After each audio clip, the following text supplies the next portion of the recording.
이 사건의 키워드는 몰래 온 그놈 이렇게 잡아봤는데요. 여대생 자취방에 한 번도 아니고 여러 번으로 보여요. 상습 침입한 20대 남성 이야기.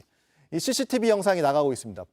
박선배 변호사님 설명을 좀 해주시죠. 마스크를 착용한 어떤 남성이 한 원룸 건물 앞으로 다가갑니다. 그러더니 가방을 옆에 두는 것 같죠?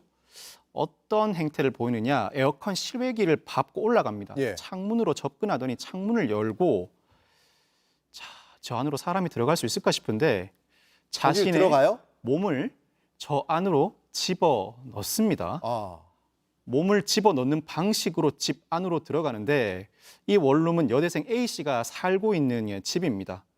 이 남성 들어가기 전에는 주위를 두리번거리면서 CCTV 유무를 확인하고 행인이 없다는 것을 확인한 반면 들어가지네요, 저렇게. 그렇습니다. 실제로 들어가집니다. 아마 호리호리한 체형으로 보이는데 예, 나올 때는 과감하게 집 현관문을 통해 밖으로 나왔다고 합니다. 예. 지난달 7일 오후경에는 A씨의 집 창문 앞에서 소변을 누는 모습도 그대로 포착됐다고 합니다. 아, 저게 이제 지금 소변을 누는 모습도 CCTV에 잡힌 모습. 자, 여러 번으로 보여요. 집주인인 여대생은 이상한 낌새를 어떻게 느끼게 된 겁니까? 예, 총 4가지 낌새의 징후가 있었는데요. 예. 첫째는 7일 오후에 스마트폰에 PC 카톡으로 접속이 됐다라는 알림 메시지가 온 거예요. 내가 그래서 접속한 적이 없는데. 그렇습니다. 내가 반드시 내가 밖에 있는데 아. 내 집에 있는 PC가 스스로 작동해서 이게 잘못된 것인가? 전산 오류겠지라고 했는데 2주 뒤에 한 번 더 이렇게 PC 카톡이 접속이 됐다라는 알림 메시지가 온 것입니다. 예. 이뿐만이 아니라 귀가한 이 피해 여성은 매우 놀랐던 것이 화장실 변기가 올려져 있었는데 청소할 때 이외에는 절대로 올려두지 않았던 변기 커버가 올려져 있는 것을 보고 깜짝 놀랐다고 합니다. 아. 뿐만 아니라 집에 두었던 음료수와 립밤이 사라지기도 했고 이게 세탁기를 돌려두고 나갔는데 중간에 전원이 꺼진 흔적까지 발견됐다고 합니다. 그래서 이게 어떻게 된 거지 하면서 CCTV를 찾아보니까 저렇게 남성이 CCTV 상으로 들어오는 모습이 그렇습니다. 잡힌 거군요.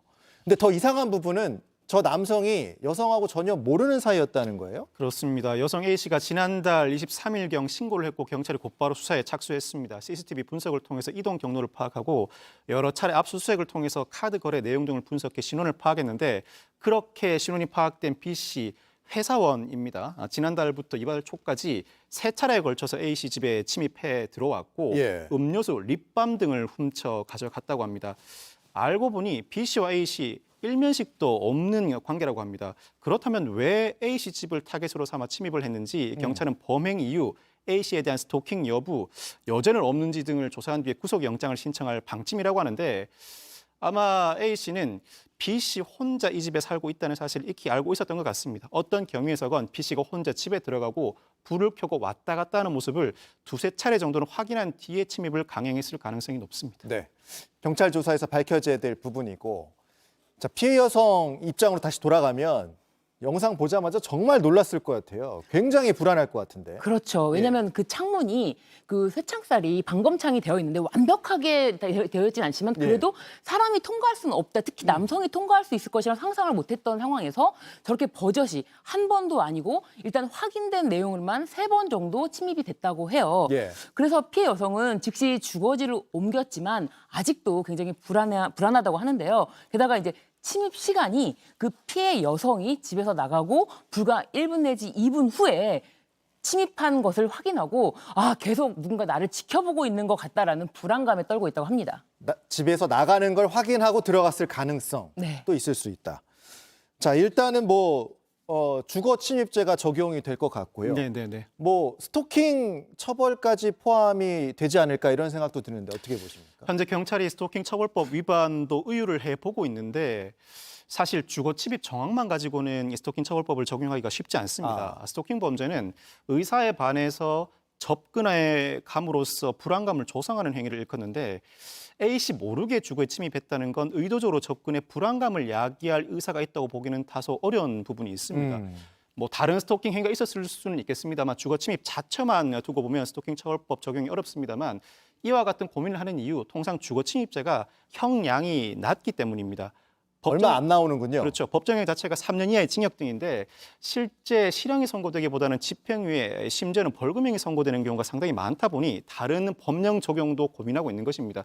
그렇지만 어느 순간부터는 우리 법원도 변화의 조짐을 보이고 있습니다. 예. 성폭력 의도로 주거에 침입할 시도를 한다거나 다른 범죄가 수반될 경우에는 실형을 과감하게 선고하고 있고 이 사건의 경우에도 3차례에 걸쳐서 주거에 침입했고 집에 머문 시간도 다소 길어 보이는 데다 여성임을 인지하고 반복해서 주거에 침입한다. 강력범죄 가능성도 충분히 예견해 볼 수 있는 상황이라 주거 침입과 절도 자체만 두고서도 상당히 중한 처벌이 내려질 가능성도 배제하지 못할 것 같습니다. 근데 아까 보면 그 피해자 집 주변에서 소변을 보는 행위, 저 행위는 도대체 왜 저러는 겁니까? 이 행위를 두고 성적으로 해석하고 싶지는 않습니다. 아직까지 예. 단언을 못하니까. 예. 다만 누군가의 집에 침입하고 그 집 근처에서 소변을 본다는 것은 자신만만한 태도를 보이는 것입니다. 아. 자신은 적발되지 않을 것이다. 내가 하고자 하는 일을 온전하게 이 집에 들어가서 하고 나왔다는 그 자신만만한 태도를 그대로 보여주는 행동으로 보여집니다.